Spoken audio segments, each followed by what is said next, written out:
সাদাকাল্লাহুল আযীম।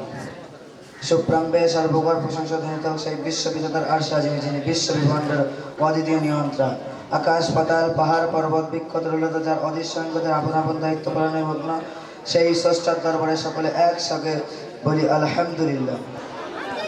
পরের পর্যায়ে নিখিল বিশ্বের অনুপম সৃষ্টি নবী পূরণের চবিন্দ্রগুলির শিরোমণি উভয় জগতের কান্ডারি হুজুর পাক সাল্লাল্লাহু আলাইহি ওয়াসাল্লামের শানে বলি, তুমি চন্দ্রের চেয়ে সুন্দর, পুষ্পের চেয়ে মনোহর, ঝর্ণার চেয়ে নির্মল। আল্লাহু সাল্লাম আজি পরিবার সকলে এক বাক্যে বলি সাল্লাল্লাহু আলাইহি ওয়াসাল্লাম।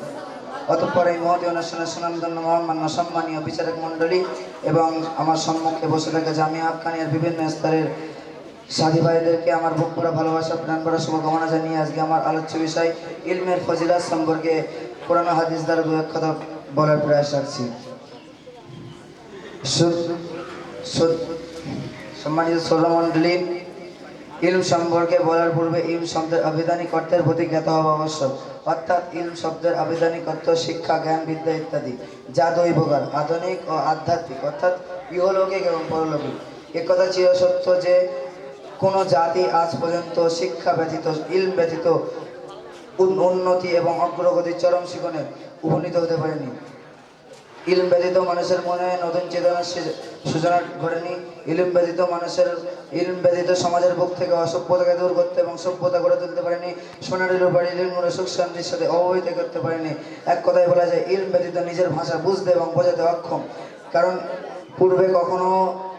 পূর্বে কখনো অনাচার, অবিচার, অত্যাচারকে দূরভূত করতে পারেনি। ইলমের নিকট হিংস্র পশুও মাথা নত করতে বাধ্য।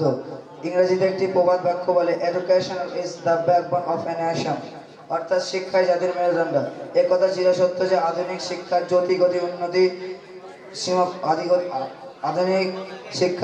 গতি উন্নতি ইহলৌকিকের মধ্যে সীমাবদ্ধ এবং আধ্যাত্মিক শিক্ষার উভয় জগতের চিরসঙ্গী, যার মহত্ব, বরত্ব, গুরুত্ব সম্পর্কে হযরত মুআয রাদিয়াল্লাহু তাআলা আনহু বর্ণনা করেন, হে বিশ্ববাসীগণ, তোমরা দ্বীনি শিক্ষা অর্জন করো, কারণ দ্বীনি শিক্ষা অর্জন করলে তার দ্বারা আল্লাহ তাআলার প্রতি ভয় এবং ভক্তি সৃষ্টি হয়। যার অনুসন্ধান ইবাদত, যার আলোচনা তাসবিহ, যার সম্বন্ধে কথোপকথন জিহাদ। ইলম জান্নাতের আলোকের স্তম্ভ, ভয় এবং ভীতিকার সময় সান্ত্বনা দান করে ভ্রমণের সাথে। তাই তো আল্লাহ তাআলা এর দ্বারা বিভিন্ন জাতিকে সম্মানের আসনে আসীন করেন। বর্তমান যুগে দেখলে দেখা যায় যে কিছু শিক্ষাজীবী মানুষ বলছে যে ইলম সমাজকে এবং জাতিকে কি দিয়েছে। আমি তাদেরকে বলতে চাই, ইলম সমাজকে এবং জাতিকে কি দেয়নি। যদি না দিয়ে থাকে সেটা বেদিনদের শিক্ষা, যদি না দিয়ে থাকে সেটা বেঈমানদের শিক্ষা, যদি না দিয়ে সেটা কাপুরুষতার শিক্ষা, যদি না